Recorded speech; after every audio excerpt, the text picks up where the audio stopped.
Hi guys. Alright, I'm home alone right now, so it's not like anyone can hear me. I still feel weird talking to myself.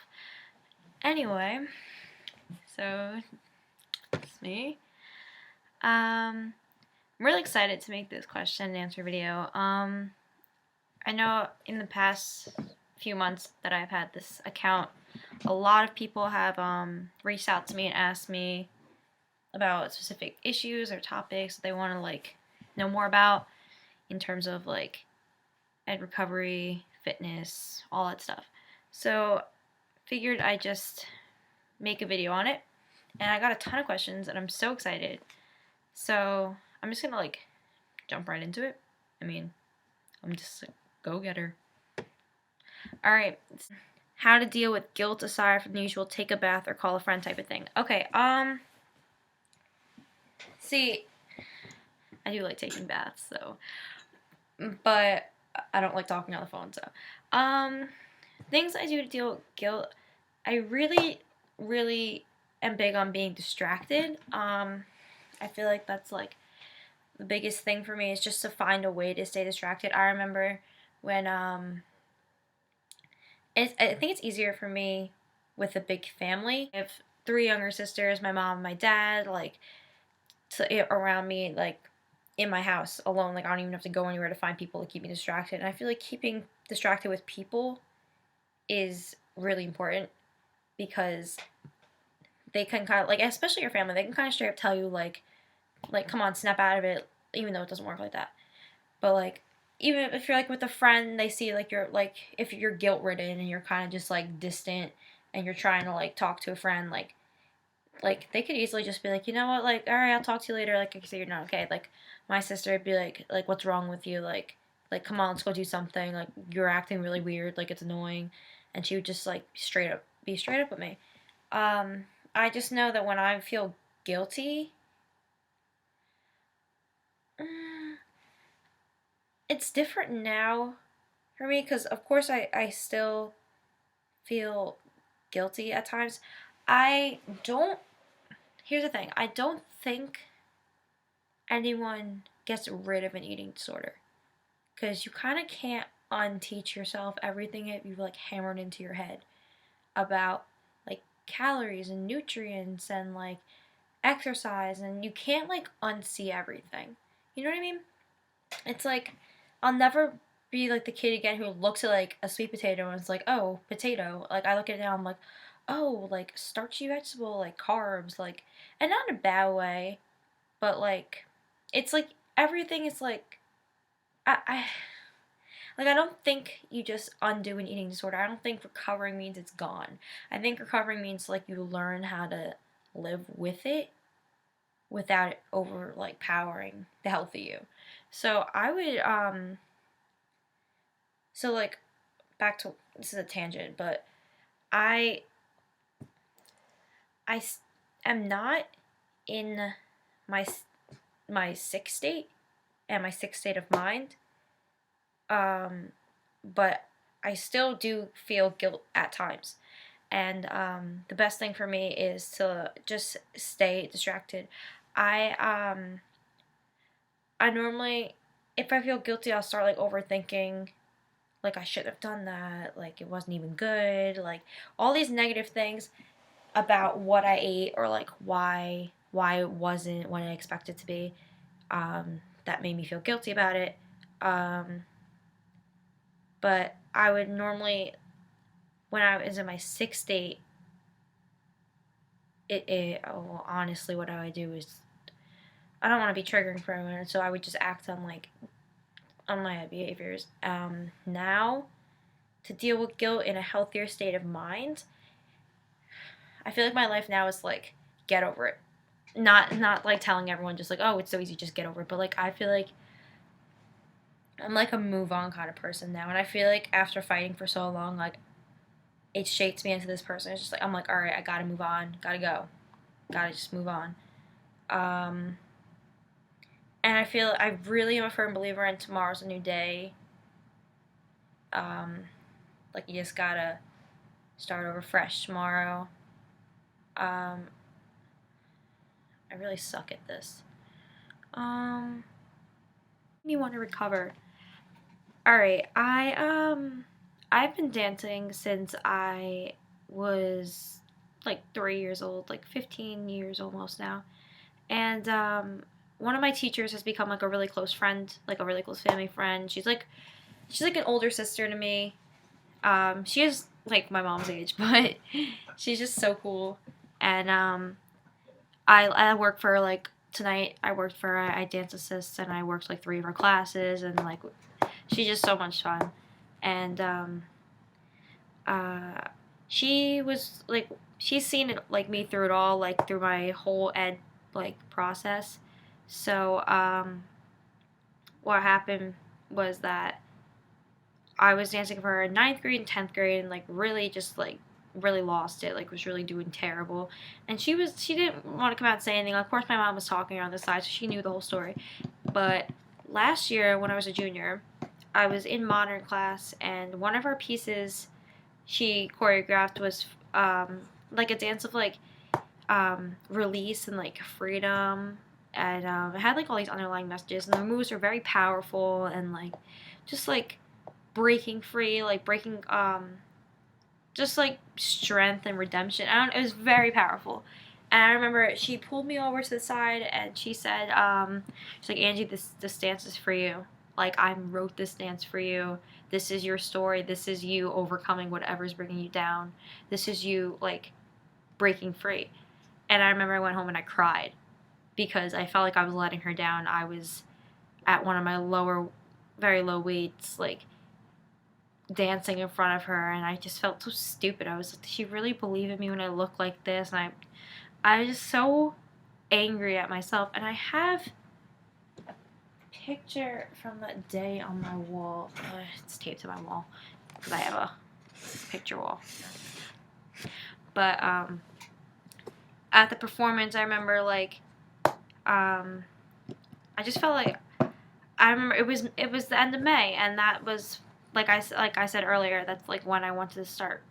That's like when my recovery began. This is why, because I realized like I actually need to break free. This dance is meant for me, and I'm gonna be the biggest hypocrite. I can't just let it go by. Like I have to take advantage. This is a sign. This is a sign that she believes in me, and my whole family believes in me. Like it's time. I'm done. And virtually at that time, I also had hit rock bottom, which made me want to recover. I was severely depressed, as well. Uh, so, I mean, I really don't think I could have gone down any further at that point. But it was my dance teacher's like it was like her faith and like the gesture of writing an entire dance for me to perform in honor of like my struggle was I can't even put it into words. It just motivated me so much. How do you deal with being bloated from eating more? Um, in the earlier stages of my refeeding process, I was using a heated blanket a lot. It kind of made my parents uncomfortable. They like hated seeing me on the couch, like wrapped up in this heated blanket, like this heating pad over my stomach, like moaning in pain because literally my stomach muscle was probably very shrunken because of how much I restricted during my ed. So after the fact, trying to expand it, like even the smallest of meals was giving me extreme pain. On top of being bloated. So what I would do, I would use a heating pad. Um, I haven't touched one in a while, like a very long time. I don't know how I feel about it now, but then it definitely helped.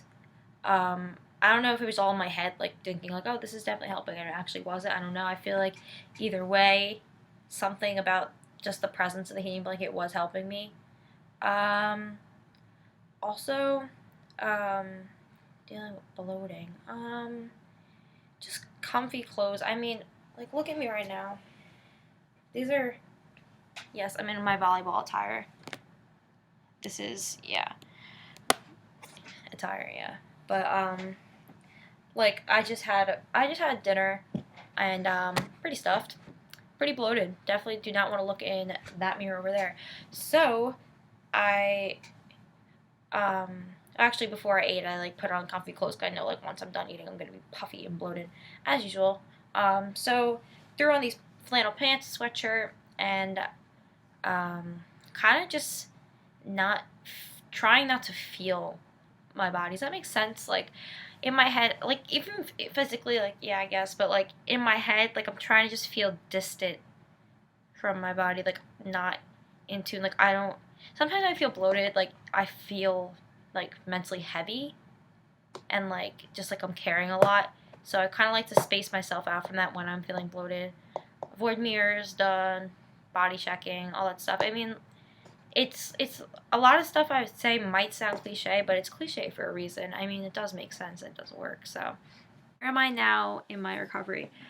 And how is my relationship with food and exercise? Okay, so I would say I'm pretty much recovered at this point. I don't think you ever recover from an eating disorder in a sense where you get rid of it. I think it becomes being able to live through it and overcome it each day. I mean, some days are worse than others. I feel like it's a very chronic disorder. It doesn't just go away. I mean, it's personal opinion. If you feel differently, that's perfectly fine. I don't think it goes away though. So I can't ever say it's gone. But I do feel recovered. I feel like I'm able to handle life now. I'm actually able to live and look forward to it. And do it healthfully too. And enjoy food, enjoy exercise, and do everything in what's balanced for me, which may not be balanced for someone else, but in my own balance. So I feel like pretty much recovered. As far as exercise, I used to suffer very badly from overexercising, and in my latest recovery, beginning at like the middle of May of this past year, I was after my volleyball season finished, Memorial Day weekend. Um, I had to stop all exercise, and my mom made sure like I wasn't doing anything. And for a while, it was torture. It was so terrible because my sisters are one of my sisters and my mom are very active, and they go for runs all the time, and they do this and they do that, and I would like be stuck sitting on my bed, like curled up in a ball, just laying there. And my sister would come in my room and be like, "Oh, can I borrow your sneakers?" And it made me want to rip my heart out and just throw it at her because I wanted to so bad. But it was the willpower of realizing that right now I couldn't, just so I could be able to one day. And I don't regret a single day on that bed crying because I wouldn't be able to do it and I'm able to do now. Now I'm so much stronger, I'm so much healthier in that sense that I work out quite frequently, but because I love the rush, I love being strong, I love pushing myself. So I would say that to get to the healthy state, especially if you're underweight, you have to stop exercising. That's just it's that you have to stop all activity completely. When I reached a healthy weight, I was able to slowly start exercising again. And because I was out of shape for so long, my mom signed me up with a trainer at the local gym, and I had a few personal training sessions, and she like worked with me, and ever since those finished up, like mid July, August, like I've been on my own and training myself, and just very very balanced with my training. Exercise and one of my favorite exercises. I typically, well, the schedule's been kind of different now because I've had more days off from school as for midterms, but my average schedule is I normally get to work out Monday, Wednesday, Friday, and Saturday, which gives me 3 rest days a week, which is if you ever told that to my like the younger me like 3 years ago, she probably would have like clawed your face off because she didn't have a rest day ever, and now I have 3 week. So I mean, Sunday's always a rest day. Like it just has to be. Like it's Sunday. Come on, I'm not doing anything. Um, Tuesday and Thursday I work right after school. I actually have early release from school and head home, eat something because I'll starve if I don't. And then I head to work. I work at a grocery store. I'm a cashier. Awesome. So I'm there till dinner time. So I'll have a snack while I'm there, and then I'll come home. But I have no time to work out. I'm not pushing myself. to do that after standing around at work all day and being at school all day and having homework and just exhausted. I wouldn't. So I do work out Monday, Wednesday, and Friday directly after school, and Saturday right in the morning. Some of my favorite exercises I love lately, anything on my TRX. I just got a TRX and I'm so in love with it. It's so much fun, and it pushes you so hard, and it's just so exciting. Like I don't know, I can't describe it. I like to do put my ankles like in the loops and like do push-ups and like um, anything with my legs because it really is good for your core. I love kettlebell squats, except I don't hold it down. I like hold it to my chest and I squat. Um, every time I work out, I like to include planks, burpees, and push-ups because I like those too. I don't know. What is something you're passionate about? Volleyball. Um, I haven't played my entire life. I started my freshman year of high school, but I played on various club teams and high school teams and like open gyms and clinics and practices, and every time I can get a touch on the ball, I want to. I don't play this year because I don't plan on playing in college. I didn't plan on playing in college as like a full-time athlete. If anything, it'd be like intramural or club sport. So I didn't really want to waste some money on club this year because it's hella expensive. But I am very passionate about it, and I do love, love, love the sport. What do you consider your greatest achievement? Recovery, man. No, really. I think it's incredible to come from the place that I was in and to be here now. It really feels amazing.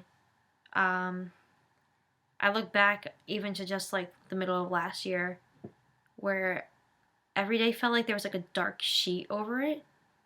I don't know how to like explain it. I just felt very heavy in my heart. It's so cheesy. But like it just felt like I was dragging, and from the second I woke up I just wanted to just go back to sleep and like not wake up for a super long time. And I think it's incredible to accomplish overcoming such a feat to the point where like I'm the opposite now and there's light in my life and it's really amazing. Um all right, let's see, I'm going through like DMs, so um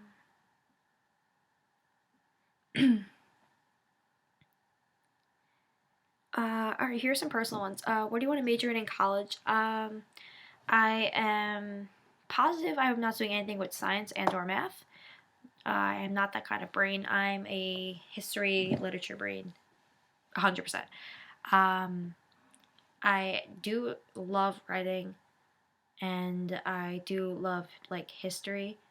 I am considering like political journalism, potentially, or media communications, marketing, advertising, and eventually probably law.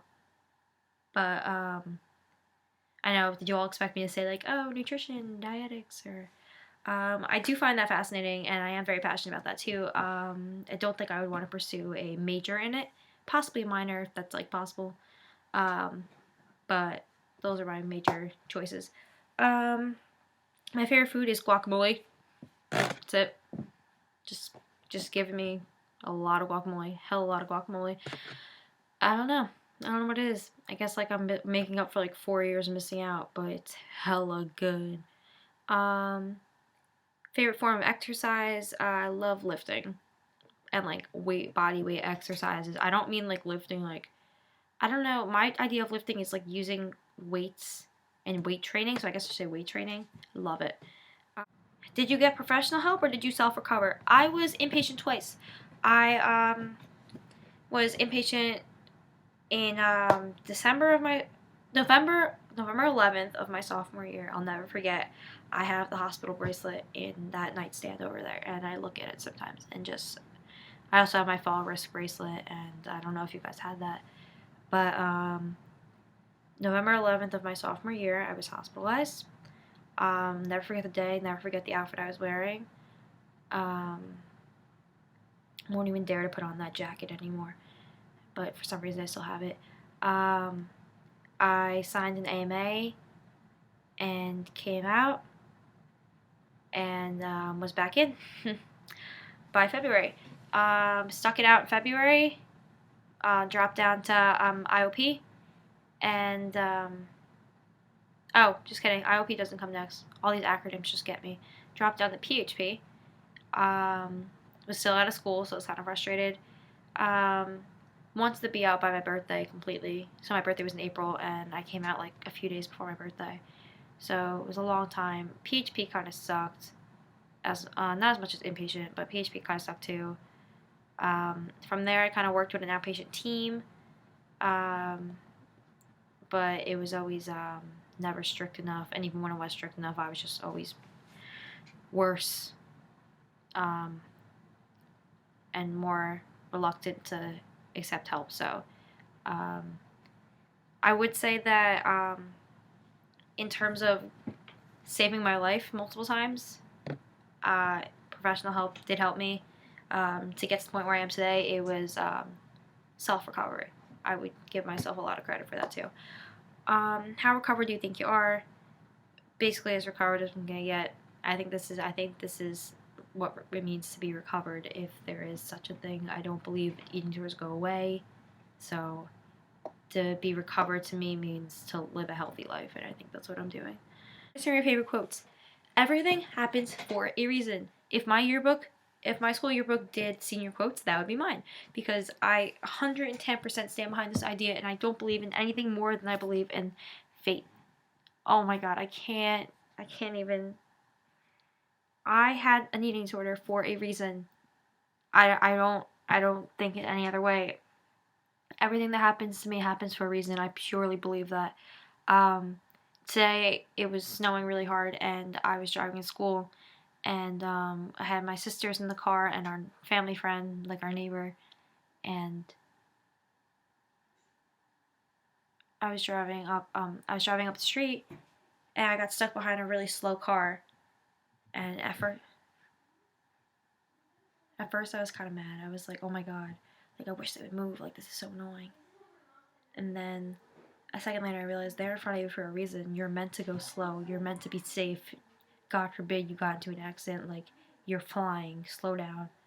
And I think that's what fate is. I think fate is just a force watching out for you. So even though it sounds contradictory, or having an eating disorder is fate, I don't think it's fate. I think it's fate working.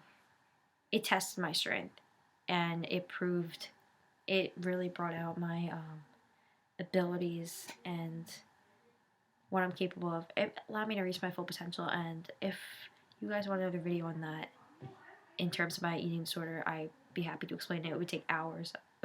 Not literally, but I think it would take a long time. I feel like for a while I've been telling myself, it feels like a few months now, but I'll like look at like some areas of my body that I'm uncomfortable with, and just be like, oh well, it looks like that for now. It's just because I'm bloated right now. Like by tomorrow I'll be like different, and like the next day it looks the same. And I'm finally starting to realize, like, this is what my body actually looks like. Like, you're not just bloated. You're not just, like, this is not just today. You didn't just wake up puffy. Like, this is what you look like. And I'm starting to accept that. And I think the more that you're, like, exposed to it, it helps, like, solidifying the idea that this is who I am. And, what helps me is that I realize how amazing my life is now, and how I wouldn't want to lose any of this. And I put myself in front of the mirror and I'll look at my stomach, let's say, which makes me very uncomfortable. And I'll say, like, all right, I could do this, this, this, and this to make this problem go away. But all four of those things would definitely change the life I'm living right now. Would I really want that? And as stupid as it sounds, like, I don't want that. I don't want to sacrifice everything I finally have now for something that I had before and was dying over. When bad body image days come around, I have to just evaluate in my head, what would I rather have? What's more important to me? What is the best for my recovery? And because I have this life right in front of me, I feel it's so fragile. Like, now that it's finally here, I can put it into perspective. What are some perks of recovery? Alright, literally recovery is all perks. I'm sorry. There's nothing bad about recovery. This is fucking awesome. I love having a life. It's so nice.